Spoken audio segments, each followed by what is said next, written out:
Good day and happiness life mga ka-life change. So for today's video, may pag-aaralan tayo, sharing stories tayo about what is the purpose of your life.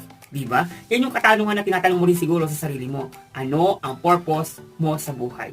So, ngayong araw na to, hayaan mong alamin natin kung ano ang purpose mo sa iyong buhay. Kasi may mga bagay talaga na minsan hindi natin maintindihan kung hindi natin bibigyan ng time at aaralin. Okay? So, tingin mo mabuti ang sitwasyon mo.